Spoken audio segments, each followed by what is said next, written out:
जय हिंद साथियों, मैं अंकित कुमार यादव आप सभी का स्वागत करता हूं सृष्टि ज्ञान केंद्र में, जहां हम पढ़ रहे हैं कक्षा 12वीं की इतिहास को, जिसमें चल रहे हैं स्टार्ट करने हम नया अध्याय जिसका नाम है उपनिवेशवाद और देहात, जिसमें हम पढ़ेंगे सरकारी अभिलेखों का अध्ययन करेंगे। ठीक है, ये अध्याय है आपका 10। नवा अध्याय आपके सिलेबस से हटा दिया गया, पाठ्यक्रम से, जो कि मुगल दरबार था उसे हटा दिया गया। फिर भी आप मुगल दरबार के बारे में बखूबी जान चुके हैं कि मुगल दरबार क्या था। ठीक है, वो भी ये आपके इतिहास का पार्ट है, तो उसे भी जानना पढ़ना आपके लिए जरूरी था। लेकिन सरकार प्रशासन मानता है कि बच्चों को एक ही चीज बार बार पढ़ाने की कोई जरूरत नहीं, क्योंकि आपने उसी चीज को 7वीं क्लास में भी पढ़ रखा है, इसलिए आपको दोबारा पढ़ाने की कोई जरूरत नहीं है। और आपने आईने अकबरी के माध्यम से पूरा मुगल दरबार समझ ही लिया है। ठीक, तो अब हम चल रहे हैं भाग 3 को पढ़ने। अब हम चल रहे हैं भारत के आधुनिक इतिहास को पढ़ने। अभी तक हमने जो पढ़ा था वो मध्यकालीन इतिहास था। क्या था? मध्यकालीन इतिहास। अब हम चल रहे हैं आधुनिक इतिहास को प्रारंभ करने, भारत के आधुनिक इतिहास को प्रारंभ करते। तो अब यहां से हम चल रहे हैं समझने कि पहले तो हम समझेंगे कि हमारा देहात कैसा था, हमारा देहात कैसा था।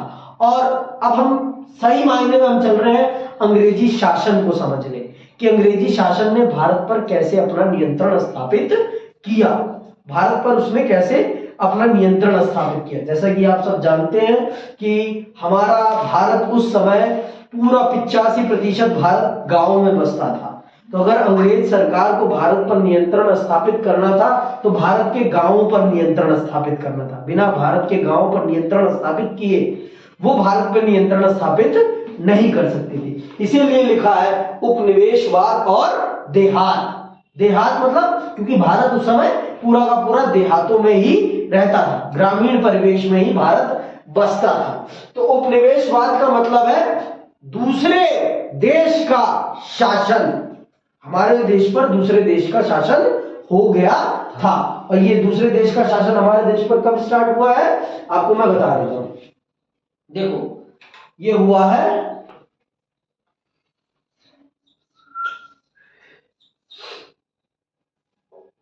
1757 प्लासी के युद्ध के बाद से। ठीक है, प्लासी के युद्ध के बाद से British company, east India company ने भारत पर अपना अधिपत्य जमाना प्रारंभ कर दिया था। और वो अधिपत्य कैसे जमाया उसी की मैं चल रहा हूं आपको कहानी सुनाने और बताने। ठीक है, बहुत ध्यान से सुनना है। ये जो उपनिवेशवाद का मतलब क्या है? आपके देश पर किसी दूसरे देश का शासन, इसे कहते हैं उपनिवेशवाद। क्या कहते हैं इसे? उपनिवेशवाद। सामान्य भाषा में आपके ऊपर किसी और का शासन है यहाँ पर, ये इसीलिए इसे उपनिवेशवाद कहा गया। और देहात मतलब आपको मैंने बता दिया कि आपका भारत उस समय 85% गांव में रहता था। तो जब तक गांवों पर नियंत्रण नहीं किया जाएगा तब तक भारत पर नियंत्रण स्थापित नहीं किया जा सकता है। और अंग्रेजी शासन कब से आया है? अंग्रेजी शासन, देखो आपकी अंग्रेजी शासन दो तरीके का था। पहले कंपनी ने हम पर शासन किया, कंपनी, ईस्ट इंडिया कंपनी ने। फिर उसके बाद 1857 के विद्रोह के बाद, 1857 के विद्रोह के बाद फिर हम पर सीधे क्वीन विक्टोरिया का शासन होता है। आपके इंग्लैंड क्राउन का शासन होता है, ब्रिटेन का क्राउन फिर हम पे सीधे राज करता है, वो 1857 के बाद। यहां तक 1857 से लेकर 1757 से लेकर 1857 तक हम पर कौन राज करता है?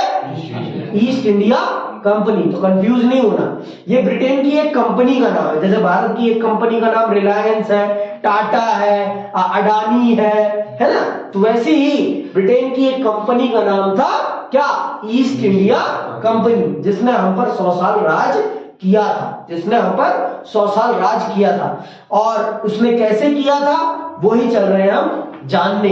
तो हम चल रहे हैं उस कंपनी के द्वारा हम पर स्थापित किए गए अपने राज को समझने। ये देखो, इतिहास आपको इसलिए पढ़ाया जाता है जिससे कि आप आने वाले भविष्य में वो गलतियां ना दोहराएं। और जब तक आप अपनी गलतियों को पढ़ोगे नहीं और उन्हें समझोगे नहीं, तब तक आप कभी भी उन गलतियों को दोहराने से रुकोगे नहीं। क्योंकि गलतियों को अगर पढ़ के समझ लिया जाए ना तो बहुत अच्छा होता है। आज के समय पे भी हम आधुनिक उपनिवेशवाद में प्रवेश कर गए हैं। आपको पता है कैसे? ग्लोबलाइजेशन के थ्रू। ग्लोबलाइजेशन भी एक प्रकार का उपनिवेशवाद है। आज आपके ऊपर गूगल का नियंत्रण है कि नहीं है? मानोगे कि नहीं है? मानते हो कि गूगल का आपके ऊपर पूरा नियंत्रण है या नहीं है? है ना? तो आप देख लो, आज भी आप एक उपनिवेशवादी समाज में ही जीवन व्यतीत कर रहे हैं और ये आधुनिक उपनिवेशवाद है। ये आपकी इच्छा के अनुसार आप पर थोपा गया उपनिवेशवाद है। आप पूरा का पूरा अमेरिकन कल्चर के हिसाब से चलते हो कि नहीं चलते? पूरा का पूरा अमेरिकन कल्चर के हिसाब से आप चल रहे हो, सब कुछ परफॉर्म कर रहे हो। आप देखो अपने आप को, क्या आप अपने अनुसार अपनी संस्कृति के हिसाब से पहन रहे हैं, खा रहे हैं, उठ रहे हैं, बैठ रहे हैं, कि या किसी और संस्कृति के हिसाब से बैठ रहे हैं, उठ रहे हैं, खा रहे हैं, पहन रहे हैं? देखो आप अपने आप को, आपको पता चल जाएगा कि आप अपनी संस्कृति के हिसाब से चल रहे हो, आपके ऊपर आपकी संस्कृति हावी है या किसी और की संस्कृति हावी है, आपको ये पता चल जाएगा। आज का जो आपका उपनिवेशवाद है ये आधुनिक उपनिवेशवाद है और इसे ऐच्छिक उपनिवेशवाद कहते हैं। क्या कहते हैं इसे?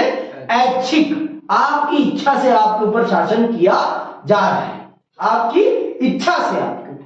तो यहां पर भी हम चल रहे हैं ईस्ट इंडिया कंपनी के शासन को समझने की। ईस्ट इंडिया कंपनी ने हमारे ऊपर अपना शासन कैसे स्थापित किया और हमारे ग्रामीण परिवेश को अपने नियंत्रण में किस प्रकार से लिया, किस लिए लिया और हमारा ग्रामीण परिवेश उनके नियंत्रण में कैसे आ गया। इस चीज को हम चल रहे हैं समझने। मैंने आपको बता दिया है कि हमारे भारत को उस समय अगर किसी को अपने नियंत्रण में लेना था तो वो बिना ग्रामीण परिवेश को नियंत्रण में लिए वो भारत को नियंत्रण में नहीं ले सकता था।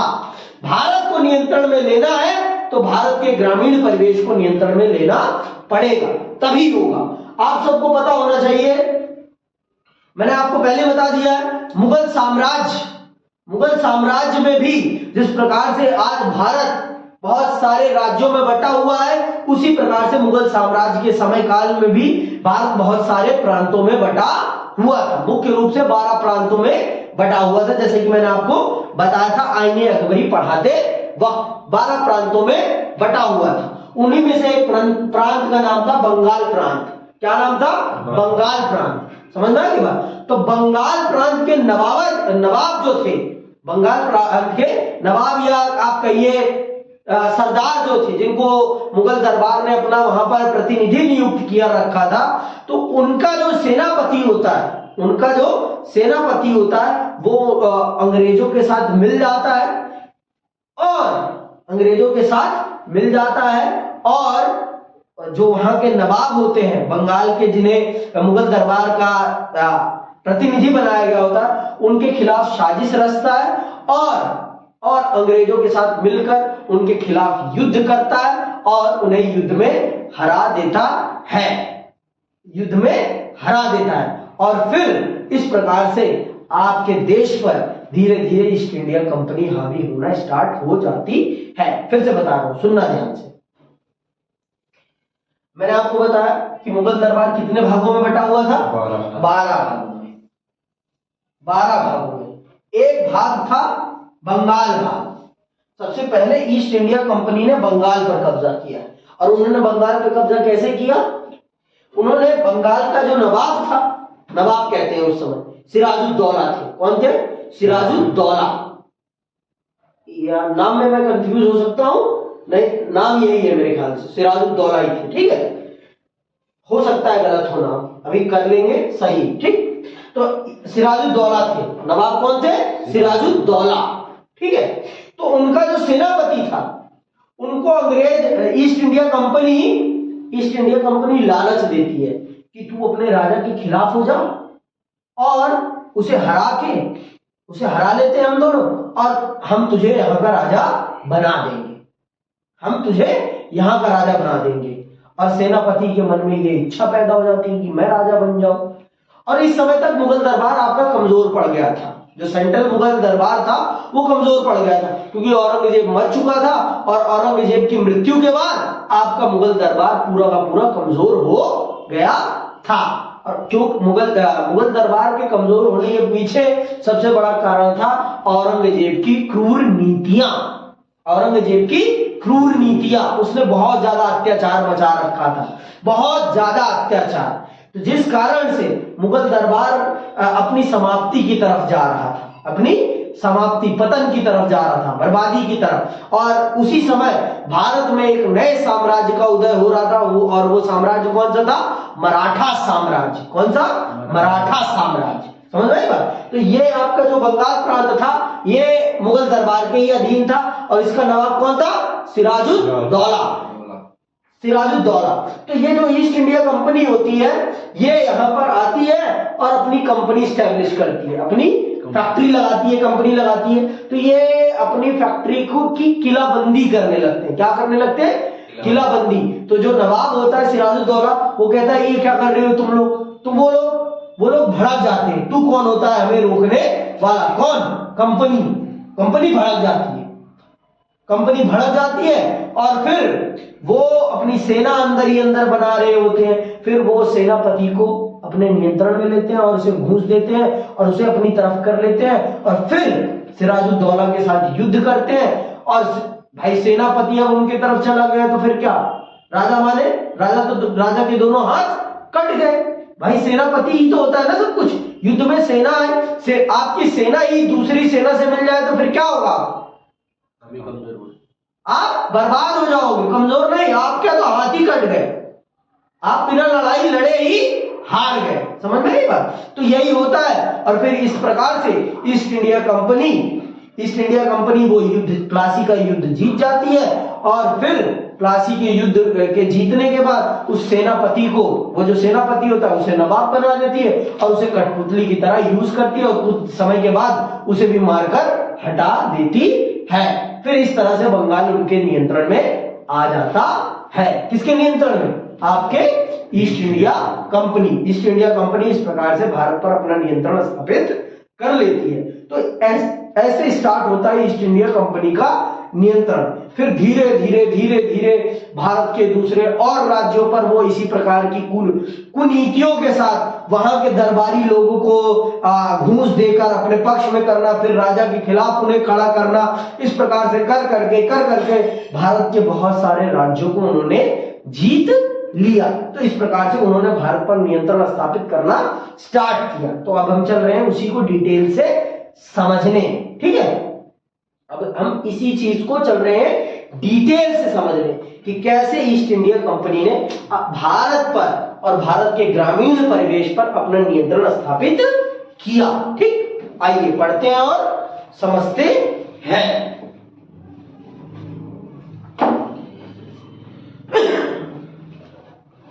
अंग्रेजों की भारत विजय विश्व इतिहास की एक महत्वपूर्ण घटना है। इसने न केवल भारतीय इतिहास को अपितु विश्व इतिहास को भी अनेक रूपों में प्रभावित किया। भारत में ब्रिटिश साम्राज्य की स्थापना बंगाल की ओर से हुई, जैसे कि मैंने आपको पहले ही बता दिया कि ईस्ट इंडिया आपकी बुक है। अच्छा, तो दोनों बैठ के देखो ना यार, ऐसे कर रहे हो, और उसमें देखो बुक में। ठीक है, तो बंगाल से होती है आपकी ईस्ट इंडिया कंपनी की, यहां पर आती है ईस्ट इंडिया कंपनी। भारत में उसका आगमन बंगाल प्रांत से होता है।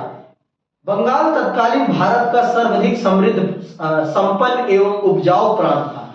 बंगाल को अपना आधार बनाकर अंग्रेज संपूर्ण भारत के भाग्य विधाता बन बैठे। अंग्रेजों की भारत विजय ने भारतीय अर्थव्यवस्था को अनेक रूपों में प्रभावित किया।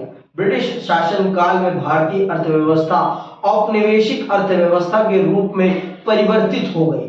अंग्रेजों का सर्वोपरि उद्देश्य ब्रिटेन के आर्थिक हितों की पूर्ति करना था। अंततः उन्होंने भारत के संपूर्ण आर्थिक संसाधनों का उपयोग ब्रिटिश व्यापारियों तथा उद्योगपतियों के हितों की पूर्ति के लिए किया। आप ये जान लीजिए कि जो आपका बंगाल प्रांत था वो उस समय का सबसे ज्यादा ये था, इतना बड़ा था बंगाल प्रांत, ये जान लो आप। ये बिहार सब उसी में आता था। ये है उस समय का बंगाल प्रांत। असम भी तो आता है, ये असम नहीं, यहाँ ये है आपका बंगाल प्रांत। ये है, इतना बड़ा एरिया है बंगाल प्रांत, और ये सबसे ज्यादा उपजाऊ, सबसे ज्यादा संपन्न, सबसे ज्यादा विकसित था उस समय के भारत में, सबसे ज्यादा। और अंग्रेजों का मूल उद्देश्य था भारत को रॉ मटेरियल सप्लाई करने वाला हब बनाना। वो भारत को एक्सप्लॉइट करने आए थे।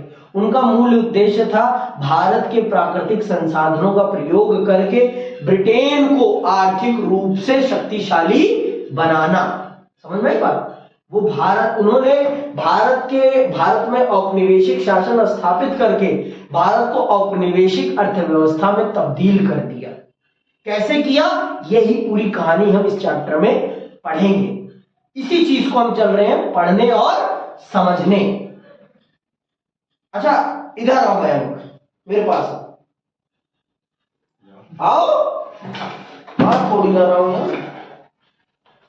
अब मयंक है, मान लो मयंक एक व्यापारी है।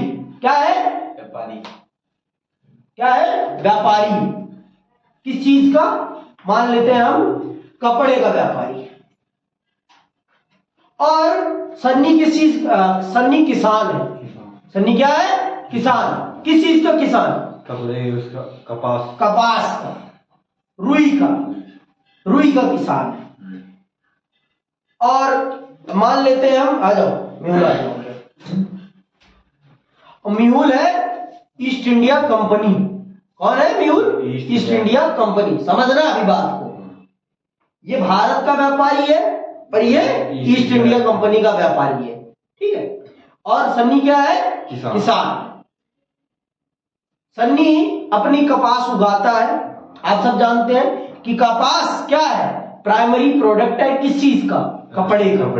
सूती कपड़े का प्राइमरी प्रोडक्ट है क्या? आपका कपास। बिना कपास के सूती कपड़ा बन ही नहीं सकता, है ना? समझ रहे हो? अब आप पहली बार ये बंदा उनको, मान लो ये आपसे 50 रुपए में खरीदते थे। कितने में खरीदते थे? 50 रुपए में। और पहली बार ये आपको 70 रुपए देता है और आप अपना माल इसे लाके बेच देते हो। दूसरी बार भी आप इसे लाके बेच देते हो। तीसरी बार भी आप इसे लाके बेच देते हो। तब तक ये बर्बाद हो चुके होते हैं, क्योंकि इनको प्रोडक्ट ही नहीं मिल रहा, इन्हें मटेरियल ही नहीं मिल रहा। तो ये अपना माल बना पाएंगे? ये नहीं बना पाएंगे तो क्या होगा? ये बर्बाद हो जाएंगे। तो इनकी ये बर्बाद हो जाते हैं, ये खत्म। अब मार्केट में सिर्फ एक व्यापारी रह गया। कौन? अब कौन रह गया? सिर्फ ब्रिटिश इंडिया। अब आपके पास एक ही सेलर है। आप अपना माल सिर्फ एक बंदे को बेच सकते हो, और वो कौन है? अब ईस्ट इंडिया कंपनी। क्योंकि आपने ही अपने देश के व्यक्ति को आपने ही मार डाला अपने 2 रुपए के फायदे के लिए। अब ये आपका एक्सप्लॉयटेशन स्टार्ट करेगा। 4 बार आपको खिलाया इसने अच्छे से, ठीक है। अब ये आपका 400 साल तक एक्सप्लॉयटेशन करेगा। कैसे करेगा? सुनो, पहले आप रेट तय करते थे, अब ये तय करेगा, क्योंकि आपके पास अब कोई विकल्प ही नहीं है। पहले विकल्प था, ग्राहक था आपके पास बेचने के लिए, अब आपके पास ग्राहक ही नहीं। तो अब आपको मजबूरन इसके रेट पर अपना माल बेचना पड़ेगा, वरना तुम्हारा माल सड़ जाएगा। अब भारत में, सुनना धीरे से, अब भारत के कपड़ों से बनी दुकान ही नहीं रह गई। अब ये ले जाता है, आपसे कच्चा माल खरीदता है और पूरा का पूरा कच्चा माल ले जाके कहां बना रहा है? ब्रिटेन में ले जाकर अपनी फैक्ट्रियों में उसका धागा बना रहा है, कपड़ा बना रहा है। और भारत में सारी फैक्ट्रियां खत्म हो गई, और फैक्ट्रियां खत्म हो गई तो लोगों के रोजगार भी खत्म हो गए। समझ में आई बात? क्या करा उसने, सुनना ध्यान से फिर से देखो, ये आज ऐसे समझ लेते हैं, अब हम कल इसको बारीकी से समझ लो कि क्या होता है, कैसे एक्सप्लॉयटेशन होता है। देखो जैसे कि मैंने बताया, बैंक था भारतीय व्यापारी, बैंक क्या था, भारतीय व्यापारी, और आपका मिहुल, मिहुल था east India company, EIC, east India company, ठीक है। तो भारत के किसान ने पहले अपने फायदे के चक्कर में भारत का BK लिख दिया हमने, भारत का किसान, ठीक है, भारत का किसान, भारत का व्यापारी, भारत का व्यापारी, ठीक। तो भारत के किसान ने अपने फायदे के लिए, पहले अपने फायदे के लिए उसने भारत के व्यापारी को कच्चा माल ना बेचकर किसको बेचा, ईस्ट इंडिया कंपनी के व्यापारी को। तो जिसके कारण से भारत के व्यापारी को कच्चा माल नहीं मिला, कच्चा ना माल मिलने के कारण, कच्चा माल ना मिलने के कारण इसकी फैक्ट्री बंद हो गई। अब इसकी फैक्ट्री बंद हो गई मतलब मार्केट में भारतीय कपड़ा आना बंद हो गया, भारत में मार्केट में भारतीय कपड़े का आना ही बंद हो गया। अब भारत में भारतीय कपड़े नहीं मिलते, मिलते भी हैं तो बहुत महंगी कीमत पे मिलते हैं, क्योंकि इसको भी अब रुई खरीदने के लिए ज्यादा पैसा पे करना पड़ता है। और ये जो कपड़ा बना रहा है वो हाथ से बना रहा है, ये हैंडमेड बना रहा है, और यहां जो कपड़ा बन रहा है वो मशीन मेड बन रहा है। मशीन मेड आपको पता है चीजें सस्ती होती है, हमेशा से सस्ती होती है। तो इसने भारतीय किसान को मान लो 5 बार 6 बार 7 बार महंगे ज्यादा पैसे देकर उससे कच्चा माल ले लिया, ज्यादा पैसे देकर। इतने में आपका ये भारतीय व्यापारी बर्बाद हो गया और इसकी पूरी की पूरी कपड़ा मिल खत्म हो गई, कपड़ा बनाने का जो वो सिस्टम था सारा खत्म हो गया, क्योंकि इसका माल ज्यादा महंगा पड़ रहा था और लोग खरीद नहीं रहे थे, क्योंकि लोगों के पास इतना पैसा था नहीं। पहले जितना जिस कॉस्ट में ये बेचता था अब वो उस कॉस्ट में नहीं बेच पा रहा, क्योंकि उसे कच्चा माल उस कीमत पे नहीं मिल रहा। भाई आप जितने पे खरीदोगे उससे 10 रुपए महंगा ही तो बेचोगे ना, और नहीं बेचोगे तो आपका घर कैसे चलेगा। तो वही हुआ इसके साथ, इसको कच्चा माल बहुत महंगा पड़ रहा था, जिस कारण से इसकी प्रोडक्शन इसे बंद कर देनी पड़ी, क्योंकि ये बर्बादी के कगार पे, क्योंकि ये ईस्ट इंडिया कंपनी को कंपीट नहीं कर पा रहा। अब भारतीय व्यापारी और भारतीय कपड़ा भारतीय बाजार से गायब हो गए, भारतीय व्यापारी और भारतीय कपड़ा भारतीय बाजार से गायब हो गए। अब बचा कौन, east India company, east India company बची। अब ईस्ट इंडिया कंपनी ने क्या किया, ईस्ट इंडिया कंपनी, अब पहले भारत के किसान के पास 2 विकल्प थे, भारत के किसान के पास 2 विकल्प थे, कौन कौन, भारत का व्यापारी और ईस्ट इंडिया कंपनी। अब सिर्फ कौन रह गया, ईस्ट इंडिया कंपनी। अब उससे अपनी रुई तो बेचनी है भाई, पहले आपके पास 2 ग्राहक थे तो आप अपने हिसाब से रेट लगवा रहे थे, अब आपके पास सिर्फ 1 ग्राहक रह गया। अब उसने कहा कि अब तुझे मेरी कीमत पर माल बेचना पड़ेगा, अब मैं जो कहूंगा उस कीमत पर तुझे माल बेचना पड़ेगा। उसने कहा आपने नखरे किए, उसने बोला नहीं खरीद रहा, आपका माल सड़ गया। फिर अगली बार आपको मजबूरी में आपको उसकी कीमत पर आपको माल बेचना पड़ने लगा। अब फिर उसने क्या किया, इस समय काल में भारत में उसने फैक्ट्रियां नहीं लगाई, भारत में उसने फैक्ट्रियां नहीं लगाई, वो रुई खरीदता था और ब्रिटेन भेजता था, ब्रिटेन में मशीन में सारा कपड़ा बनता था, फिर वो भारत लाता था और फिर भारत के बाजारों में बेचता था। देखो आप, उसने भारत में फैक्ट्रियां नहीं लगाई, ईस्ट इंडिया कंपनी ने भारत में एक भी कपड़ा फैक्ट्री नहीं लगाई, उसने सारा कच्चा माल कहां भेजा, ब्रिटेन भेजा। ब्रिटेन में वो कच्चा माल एक पक्के माल में बनता था, फिर वो भारत में आता था और फिर वो भारत में बेचा जाता था। तो इस प्रकार से उन्होंने भारत के पूरे आर्थिक तंत्र को अपने नियंत्रण में ले लिया और भारत की अर्थव्यवस्था को एक गुलाम अर्थव्यवस्था में तब्दील कर दिया। फैक्ट्री डाली हुई है इंडिया में। फैक्ट्री क्यों डालेंगे भाई? वो आपके विकास के लिए थोड़ी ना आए थे, वो तो अपने विकास के लिए आए थे ना, वो अपने विकास के लिए आए थे। अगर वो भारत में फैक्ट्री डालते तो भारत के लोगों को रोजगार मिलता और भारत का विकास होता। वो भारत का विकास करने तो नहीं आए थे ना, वो किसका विकास करने आए थे? वो अपना विकास करने आए थे। इसीलिए तो उन्होंने भारत में फैक्ट्री नहीं लगाई, उन्होंने इसीलिए सिर्फ कच्चा माल लिया। अब आप भी मजबूर हो गए थे, इनके अलावा आप अपना किसी को कच्चा माल बेच नहीं सकते थे। आप इनके अलावा किसी को अपना कच्चा माल बेच नहीं सकते थे, और इन्होंने बहुत सारे जमींदार अपने खड़े कर लिए थे। भारत को भारत के लोगों ने ही गुलाम बनाया है, किसी और ने नहीं बनाया है, ये बात जान लो। भारत को गुलाम बनाने में आज के जो बड़े बड़े जमींदार लोग हैं ना, इन्होंने ही अंग्रेजों का साथ दिया है, और किसी ने नहीं दिया, और किसी ने नहीं दिया है। जो बड़े बड़े लोग आज के टाइम पे नामचीन लोग बने बैठे हैं ना, इन्हीं लोगों ने अंग्रेजों की चापलूसी कर करके भारत को गुलाम बनवाया था, और किसी ने नहीं बनवाया था। सिर्फ अपने फायदे के लिए, अपने चंद 2 रुपयों के लिए इन्होंने भारत को गुलाम बनाया था। समझ में आई बात? और कुछ नहीं। तो इस प्रकार से अब भारत में फैक्ट्रियां ही नहीं लग रही थी, तो भारत में फैक्ट्रियां नहीं लगेंगी तो क्या होगा? भारत में रोजगार नहीं होगा, भारत के लोग कंगाली की तरफ चले जाएंगे। पहले जो भारत का रोजगार था वो भारत के लोगों ने ही भारत का बंटाधार कर दिया। भारत के लोगों को यही नहीं पता चलता कि भारत की चीज कौन सी है, बाहर की चीज कौन सी है। आप खुद सोचो, अगर भारत की चीजें बिकेंगी तो भारत के लोगों को क्या मिलेगा? रोजगार। और अगर बाहर की चीजें बिकेंगी तो बाहर के लोगों को रोजगार मिलेगा। महिंद्रा बिकेगी तो भारत को फायदा मिलेगा कि फॉर्च्यूनर बिकेगी तो ज्यादा भारत को फायदा मिलेगा? क्यों? क्योंकि भारत की कंपनी महिंद्रा है, ना कि टोयोटा। टोयोटा भारत की कंपनी नहीं है, ना फोर्ड भारत की कंपनी है। टाटा और महिंद्रा बिकेगी तब जाके भारत को फायदा मिलेगा। समझ में आई बात? ना कि टोयोटा के बिकने से, ना कि फोर्ड के बिकने से, ना कि मर्सिडीज के बिकने से भारत को फायदा मिलेगा जब जैगवार बिकेगी।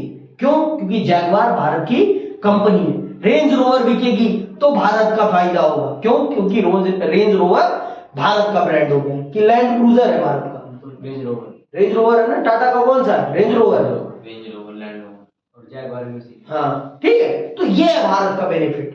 समझ में आई बात? तो आप ये समझो कि आपको हमेशा अपने देश के प्रोडक्ट्स को ज्यादा प्राथमिकता देनी है, अपने लोकल प्रोडक्ट्स को ज्यादा प्राथमिकता देनी। आज के टाइम पर ही देख लो आप, हम कितना चाइनीज प्रोडक्ट्स को प्रेफरेंस देते हैं। सस्ता इसलिए, सस्ता है इसलिए।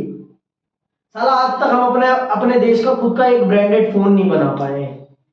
जो थे माइक्रोमैक्स, लावा, खत्म हो गए। क्यों? क्योंकि वो मार्केट को कंपीट नहीं कर पाए, जनता ने उन्हें पसंद नहीं किया। एमआई आया, एमआई चल पड़ा। मैं आज के टाइम पे मानता हूं कि एमआई की फैक्ट्रियां भारत में लगी हुई हैं। अरे भाई, फैक्ट्रियां लगने से नहीं बेनिफिट होगा, भारत की कंपनी बनने से बेनिफिट होगा। अगर भारत की कंपनी भारत में काम करती है तो भारत को बेनिफिट होगा। दूसरे देश की कंपनी भारत में आकर अपनी कंपनी लगाती है तो उसका बेनिफिट हमको नहीं होगा, क्योंकि प्रॉफिट किसको जा रहा है? प्रॉफिट तो उसको जा रहा है ना। बात समझ में आ रही है कि नहीं आ रही है? अरे इतनी कॉमन बात समझ में आ रही है ना कि नहीं आ रही है? तो ऐसा ही यहां पर भी हुआ। ईस्ट इंडिया कंपनी ने भारत से कच्चा माल खरीदा। अब बताओ, कच्चा माल बेचने में ज्यादा फायदा है कि पक्का माल बेचने में ज्यादा फायदा? पक्का।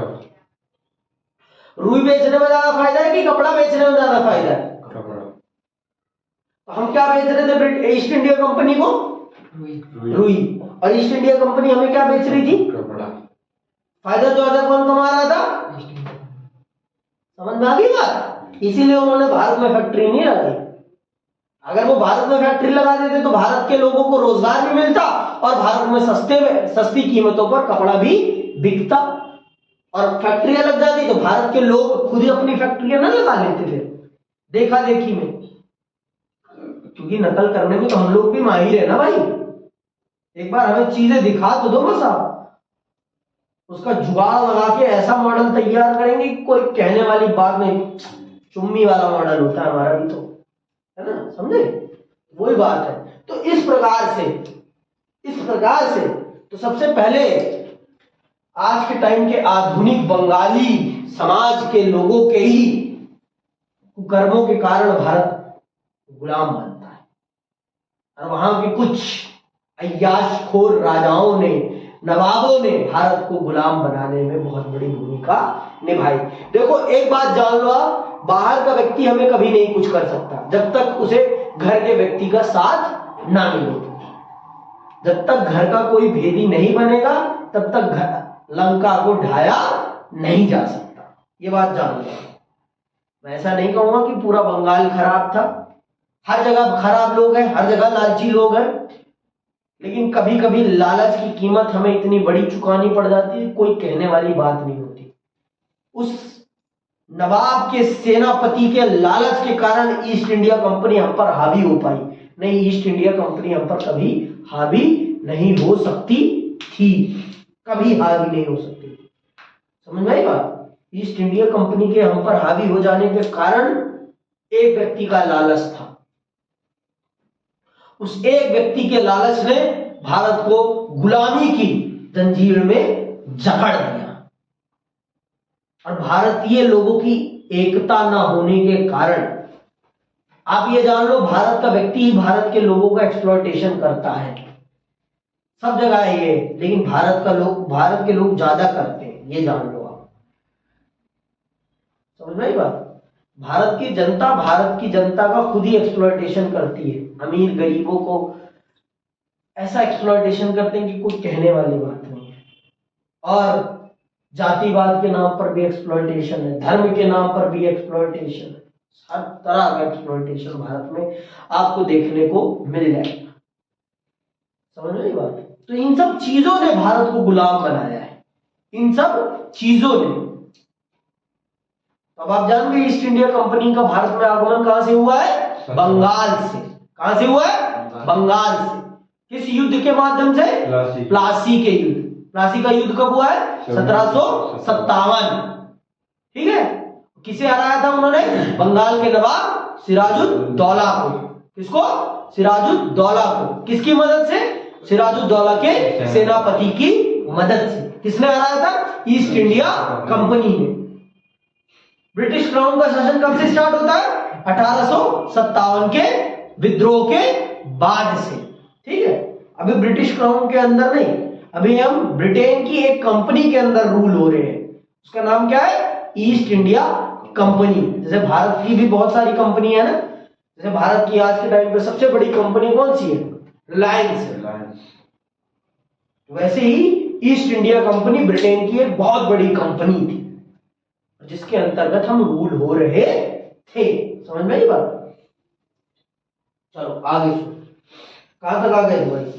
यहाँ तक आ गए कि ब्रिटिश शासन की स्थापना से पूर्व भारत एक संपन्न एवं आत्मनिर्भर देश था। देश की अधिकांश जनता कृषि से संबंधित थी और ग्रामों में निवास करती थी। ग्रामों में परंपरागत स्वावलंबी अर्थव्यवस्था का प्रचलन था, किंतु भारत में ब्रिटिश प्रभुत्व की स्थापना के परिणाम स्वरूप ग्रामों की आत्मनिर्भरता समाप्त होने लगी, परंपरागत अर्थव्यवस्था का विघटन होने लगा और इसका स्थान औपनिवेशिक अर्थव्यवस्था ग्रहण करने लगी।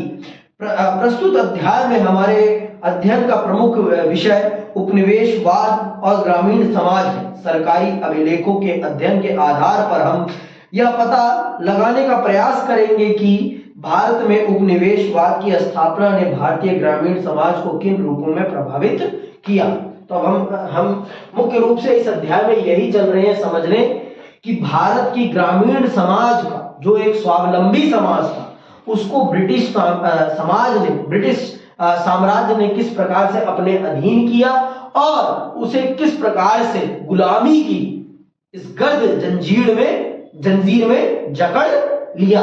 किस प्रकार से भारत की स्वावलंबी जनता को, रिलायंसफुल जनता को, जो अपने कामों को हर प्रकार से संपन्न जनता थी, उस संपन्न जनता को इन्होंने किस प्रकार से कंगाल किया। इस चीज को हम चल रहे हैं जानने और समझने इस अध्याय के माध्यम से, और उन्हीं के द्वारा लिखे गए दस्तावेजों के माध्यम से। ये हमारे द्वारा लिखे गए दस्तावेज नहीं है, ये ब्रिटिश अधिकारियों के द्वारा लिखे गए दस्तावेजों के माध्यम से ही हम भारत की गुलामी की दास्तान चल रहे हैं पढ़ने और समझने। ठीक है, उन्हीं की किताबों के माध्यम से। और भारतीय लोगों ने किस प्रकार से इस गुलामी को भारत पर थोपने में उन लोगों की मदद करी, इस चीज को भी हम बखूबी समझेंगे। देखो आप ये जान लो कि मध्यकाल में भारत पर सबसे बड़े स्तर पर एक साम्राज्य का शासन था। किसका? मुगल साम्राज्य। ऐसा नहीं है कि सिर्फ मुगल साम्राज्य था, और भी बहुत सारे साम्राज्य थे, लेकिन सबसे ताकतवर साम्राज्य कौन सा था? मुगल साम्राज्य। समझ रही बात? सबसे ताकतवर साम्राज्य था आपका मुगल साम्राज्य। लेकिन औरंगजेब की मृत्यु के बाद मुगल साम्राज्य बिखरने लगता है। मुगल साम्राज्य बिखरने लगता है, और मुगल साम्राज्य के जो ये 12 प्रांत होते हैं, जहां जिनको नवाब नियुक्त किया गया होता, वो लोग अपने आप को मुगल साम्राज्य से स्वतंत्र अपने आप को वहां का राजा नियुक्त कर लेते हैं। वहां वो अपने आप को राजा नियुक्त कर लेते हैं, और फिर वो अपने आप को मुगल साम्राज्य से अलग कर लेते हैं। और दूसरी तरफ भारत में एक और साम्राज्य का उदय हो रहा था, मराठा साम्राज्य का। मराठा साम्राज्य का उदय हो रहा था। तो ये सारी चीजें, भारत बहुत सारे साम्राज्यों में विभाजित था, ये जान लो आप। भारत में कोई उस समय, जिस समय अंग्रेजी शासन आया, उस समय भारत में कोई एक शासन नहीं था। भारत बिखर गया था। भारत बहुत सारे साम्राज्यों में बंट गया था, जिस कारणवश अंग्रेजों को बहुत आसानी हुई भारत को तोड़ने में और भारत पर अपना नियंत्रण स्थापित करने में। आपका जो मराठा साम्राज्य था, जब तक छत्रपति शिवाजी महाराज थे, तब तक तो वो एक छत्र रहा था, एक शासन में रहा था। लेकिन छत्रपति शिवाजी महाराज की मृत्यु के उपरांत मराठा साम्राज्य में भी बिखराव आ जाता है, और मराठा साम्राज्य में बिखराव आने के कारण ही मराठा साम्राज्य ईस्ट इंडिया कंपनी से भिड़ नहीं पाता। समझ रही बात? ईस्ट इंडिया कंपनी से भिड़ नहीं पाता, और उसी कारणवश ईस्ट इंडिया कंपनी भारत के अभिन्न भागों में अपना परचम लहरा पाती है। और मराठा साम्राज्य के भी हार जाने के पीछे मराठा शासकों का ही योगदान होता है, और किसी का नहीं। उन्हीं में से एक घर का भेदी निकल आता है और वो अंग्रेजों का साथ दे देता है, जिस कारणवश मराठा साम्राज्य ब्रिटिश सरकार से हार जाता है, ईस्ट इंडिया कंपनी से हार जाता है, और वो उनके अधीन आ जाता है। ये सारी चीजें आप समझोगे इस अध्याय में। देखो, किसी को भी गुलाम बनाना है तो उस देश की अर्थव्यवस्था को गुलाम बनाना बहुत जरूरी होता है। जब तक आप उस देश की अर्थव्यवस्था को अपना गुलाम नहीं बनाओगे ना, तब तक उस देश को गुलाम बनाने का कोई मतलब नहीं होता। और मैं अर्थव्यवस्था को गुलाम बनाने के लिए क्यों कह रहा हूं? क्योंकि लोगों की आमदनी ही उनकी रीढ़ की हड्डी होती है, और आप उनकी रीढ़ की हड्डी तोड़ दोगे तो वो आपके सामने कभी खड़े नहीं हो पाएंगे। तो अंग्रेजों ने भी यही किया। अंग्रेजों ने आपकी अर्थव्यवस्था पे ही चोट कर दिया, आपकी कमाई को ही खत्म कर दिया। जैसे कि मैंने आपको बता दिया, उन्होंने आपके देश में जितने भी व्यापार थे, उन व्यापारों को खत्म कर दिया। सिर्फ आपको क्या बना दिया? कच्चे माल का प्रोड्यूसर। और कच्चा माल बेच के कोई देश अमीर नहीं बन सकता, ये बात जान लो। कच्चा माल बेचकर कोई देश अमीर नहीं बन सकता। अमीर वही देश बन सकता है जो पक्का माल बेचे, जो गन्ना नहीं चीनी बेचे, चीनी नहीं मिठाई बेचे। मिठाई बेचने में जितना प्रॉफिट है उतना चीनी बेचने में प्रॉफिट नहीं है। दूध बेचने में प्रॉफिट नहीं है, घी दही मिठाई बेचने में प्रॉफिट है। समझ में आई बात? तो दूध बेचोगे प्रॉफिट नहीं मिलेगा। आप दूध का घी बनाओ, मक्खन बनाओ, लस्सी बनाओ, मट्ठा बनाओ और उसको बेचो तो आपको ज्यादा प्रॉफिट मिलेगा। समझ में आई बात? तो आप इस बात से समझे क्या समझाना चाह रहा हूं मैं, कि कच्चा माल बेचने में प्रॉफिट नहीं है, पक्का माल बेचने में। और अंग्रेजों ने हमारी सारी की सारी पक्का माल बेचने वाली चीजों को बर्बाद कर दिया। कैसे बर्बाद किया? पहले तो उन्होंने कच्चा माल बेचने वाले लोगों को थोड़ा बहुत लालच दिया, जिस कारण से हमारा किसान भारतीय व्यापारियों को सामान ना बेचकर अंग्रेजों को बेचता है। जब भारतीय व्यापारी बर्बाद हो जाते हैं, भारतीय व्यापारी बर्बाद तो भारत का व्यापार बर्बाद, और भारत का व्यापार एक बार बर्बाद हो गया तो भारत का किसान मजबूर हो गया इनको अपना माल बेचने के लिए, और इनकी कीमत पर। इनको अपना माल बेचने के लिए मजबूर हुआ, इनकी कीमत पर बेचने के लिए। फिर इन्होंने उस माल को अपने देश भेजा, वहां पर फैक्ट्रियों में उसे बहुत ही सस्ती कीमतों पर बनवाया, बहुत ही सस्ती कीमत पर, और फिर उसे पटक दिया भारत की बाजार में। भारत की चीजों के मुकाबले में बहुत ही सस्ता, क्योंकि ये सारी चीजें कहां बन रही थी? मशीन्स में बन रही थी। और भारत में जो चीजें बनती थी वो कैसे बनती थी? हैंडमेड, हाथ से बनती थी। तो वो बहुत ही ज्यादा गुणवत्तावान होती थी। आज भी आप देख लो हैंडमेड चीजों की कितनी डिमांड है। तो ये जो चीजें थी वो गुणवत्तावान चीजें थी और लोगों की जेब से बाहर थी। तो भारत की जनता के पास पैसा तो था नहीं, रोजगार तो था नहीं, तो मजबूरन भारत की जनता अंग्रेजों की चीजें खरीदने लगी, और अंग्रेजों की खरीदने की तो इससे क्या हुआ? अंग्रेजों की दोहरी चांदी हो गई। कच्चा माल भी सस्ता मिल रहा है और उसी कच्चे माल को बेचकर प्रॉफिट भी दबा के कमाते हैं। तो इस प्रकार से उन्होंने भारत की अर्थव्यवस्था को तोड़ दिया, भारत की पूरी अर्थव्यवस्था को तोड़ दिया और भारत को अपना कच्चा माल प्रोड्यूसिंग हब बना लिया, अपनी फैक्ट्रियों के लिए कच्चा माल प्रोड्यूस करने वाला देश बनाकर छोड़ दिया। तो इस प्रकार से अंग्रेजों ने आपके देश को और आपके किसानों को अपने अधीन कर लिया। ठीक है, ठीक। तो आज के लिए बस इतना ही करते हैं। आज हमने आपको इंट्रो दे दिया। अब अगली क्लास से हम समझेंगे कि ब्रिटिश शासन ने किस प्रकार से आपके किसानों पर अपनी नीतियां थोपी और उन्हें अपना गुलाम बनाया। ये हम समझेंगे अगली क्लास में। आज के लिए बस इसी के साथ मैं आपसे विदा लेता हूं। जय हिंद, जय भारत।